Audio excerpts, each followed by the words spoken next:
Pumupugak na ba ang iyong motor? Mahina ang hatak? At kapag cold start, namamatay-matay? Panoorin mo ang video na ito. Puno na ng alikabok. Then susunod natin ito. Man, ganyan lang yan. Tanggalin nyo na. Sarap ng hangin. Grabing babaan, grabing akyatan. And dito tayo sa Baguio. Alright, napakaganda. What's up mga kaibigan, Motozar. Sa video na ito magbigay tayo ng mga tips. Tandaan natin mga kaibigan na sa ating mga motor meron tayong mga maintenance na kailangan huwag nating kalimutan. At huwag nating baliwalain kahit simple lang ito. At di naman talaga tayo gagastos ng ganun kalaki. Lalo na kung ang motor mo ay ginagamit mo pang hanap buhay. Pinang long distance mo, kailangan huwag mong kalimutan na gawin ang mga basic maintenance at kailangan may alam ka tungkol dito. So hindi lang tayo tumutukoy sa isang motor mga kaibigan, no? Pag-usapan natin ang Honda Click XRM at saka yung Suzuki Raider FI na crossover or yung Suzuki Raider J FI. Mga kaibigan, pag tumanda na yung mga motor natin at malayo na yung milyahe na tinakbo niyan, totoo po yun na talagang nagdudumi yung ating combustion chamber. Yan po ay nangingitim. Ito naman yung itsura ng combustion chamber na madumi. Kulang sa maintenance. Tinitipid yung motor pero gamit ng gamit. Yan naman yung itsura ng combustion chamber na malinis. Bakit? Hindi binabaliwala ang mga basic na maintenance sa kanyang motor. Lalo't ginagamit ito lagi. Kahit nga hindi gaanong ginagamit, kailangan mong gawin ang mga basic maintenance. Ano nga ba yung mga maintenance na dapat nating hindi kakalimutan sa ating mga motor? So apat lang yung pag-uusapan natin. Una, change oil. Pangalawa, filters sa iyong air filter at saka fuel filter. At yung pang-apat naman, yung gagamit tayo ng fuel additives para mas mapanatili ang magandang performance at malinis yung ating makina. Mga kaibigan, unahin natin sa ating Honda Click. Kung ikaw ay naka Honda Click, sa pagpapalit ng iyong air filter, napakadali lang po niyan kaibigan. Tanggalin mo lang yung tornilyo na yan, tanggalin mo yung air filter.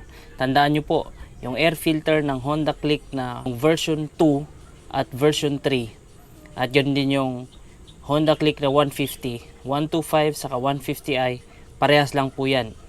At kung ikaw naman ay gumagamit ng Suzuki Raider na crossover at saka yung Suzuki Raider J na FI, iisa lang ang air filter niyan. Parehas lang po yan. At sa mga naka Honda XRM 125 FI, naka RS 125 FI, pare-parehas lang din po ang air filter niyan. Then pagdating naman sa fuel filter, ang fuel filter ng Honda Click XRM 125 FI at saka RS 125 FI, pare-parehas po ang fuel filter niyan. Kaya huwag kayong mag-alala kung ang naibigay sa inyo ay pang Honda Click or pang XRM. Lahat po yan, pare-parehas. Yung fuel filter niyan, iisa.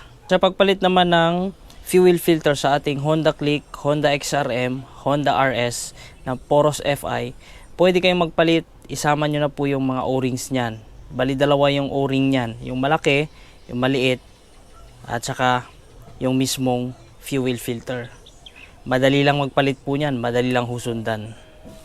Para sa fuel filter naman ng ating Suzuki Raider J at saka Suzuki Raider J crossover na FI, pare-parehas lang din po ang fuel filter niyan. Kaya madaling palitan. Kung nagawa mo na yung tatlo na yun mga kaibigan, yung pag-change oil, yung pagpalit ng air filter, pagpalit ng fuel filters, minsan din kailangan din natin gumamit ng additives lalo sa ating mga motor kapag luma na po yan at daily driven mga kaibigan. Kasi nakakatulong din po ito para maging malinis yung sistema natin ng ating fuel system. Maging malinis din yung ating combustion chamber. Sinabi natin combustion chamber, ito yung mismong cylinder. Yan yung una. Pangalawa yung mismong piston. Pangatlo yung intake valve. Pang-apat yung exhaust valve. Yan, mismong combustion chamber niyan. At lahat yan, yung apat na yan, subject para magkaroon ng carbon. Pag sinabi natin carbon, ito yung itim, mga tigang sunog na langis, sunog na chemical, something like that, na dumidikit yan doon. So kapag gumamit ka ng additives, yan ho ay malilesen. Yung ball zone, in order ko na yan at itry natin gamitin. Bagamat nakagamit na tayo ng mismong Honda para dito sa ating Honda.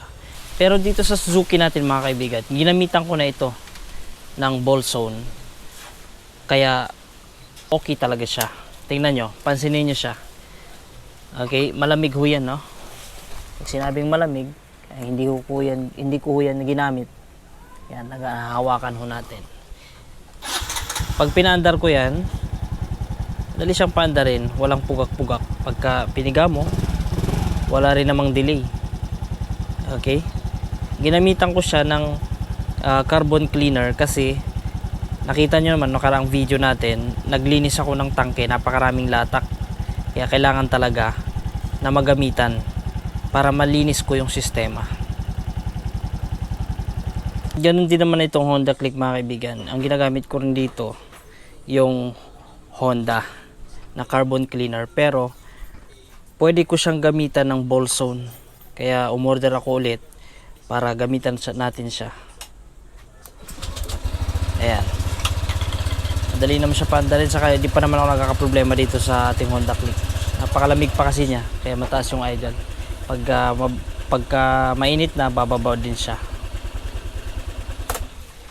Basic lang naman yung mga sinishare natin, no? So ulitin ko yung 4 na yon.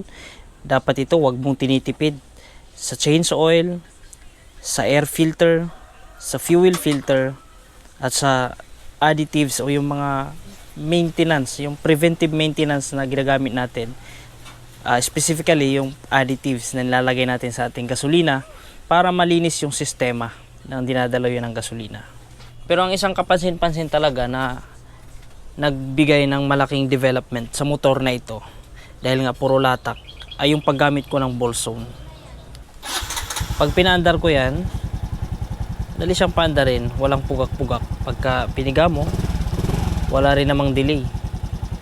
Okay? Ginamitan ko siya ng carbon cleaner kasi nakita nyo naman nakaraang video natin, naglinis ako ng tangke, napakaraming latak.